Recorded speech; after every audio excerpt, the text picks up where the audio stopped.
人生捨棄清單，作者伊庭正康。第一章，捨棄徒勞的做法。冇咩比起高效率去做啲無謂嘅事更無謂，呢樣嘢邊個都心知肚明。不過我哋要判斷邊啲係無謂，邊啲唔係，其實好難。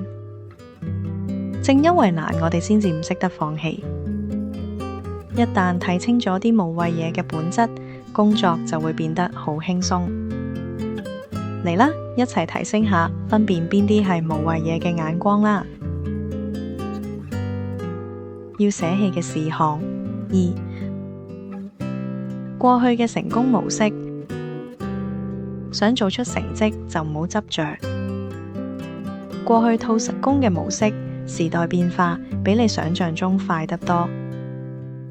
譬如話係冇幾耐之前，計劃書仲係以紙本為主，家下就慢慢變成用平板展示圖像。好明顯，紙本計劃書同電子計劃書嘅示範技巧完全唔同。用平板示範嘅時候，關鍵係要用介唔介意撳下呢個掣啊？呢類說話，邀請客戶撳掣或者畫螢幕，呢啲就叫互動式示範。我想講嘅係，時代變化快到近乎殘酷，無論做緊咩，做邊行，唯有不斷放棄習以為常嘅舊模式，先至可以有跳躍式嘅突破。你一定睇過司馬遼太郎套名作坂本龍馬眼啦，入面主角坂本龍馬思想轉變快到令人驚訝。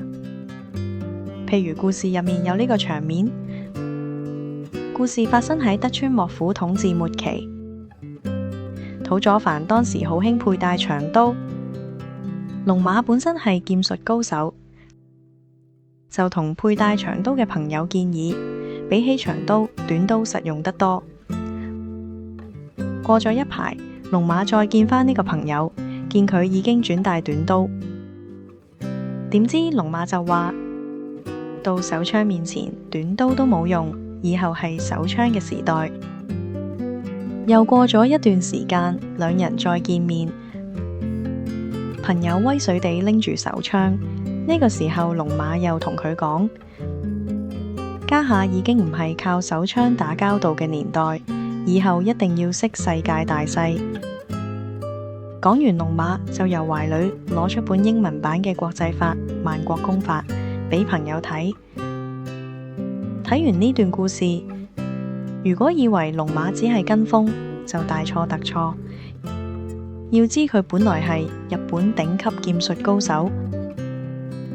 換句話講，正因為龍馬唔執着過去嘅成功模式，果斷放棄舊方法，不斷吸收新見識，先至可以喺短短10年間成為震撼日本嘅人物。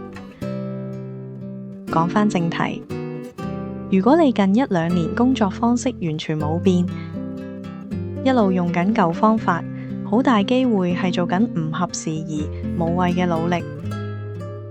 始終一定有更輕鬆就做到成績嘅方法。我哋應該直接認定，一定有更好嘅方法。隔離部門精英嘅做法，第2間公司成功人士嘅做法，書入面寫嘅方法，邊樣都得。試下製造機會接觸新資訊啦，入面一定收埋新方法。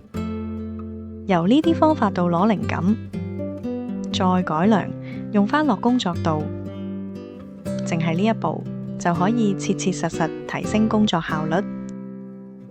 小結，不妨由模仿優秀嘅人開始，就算每次學少少都好。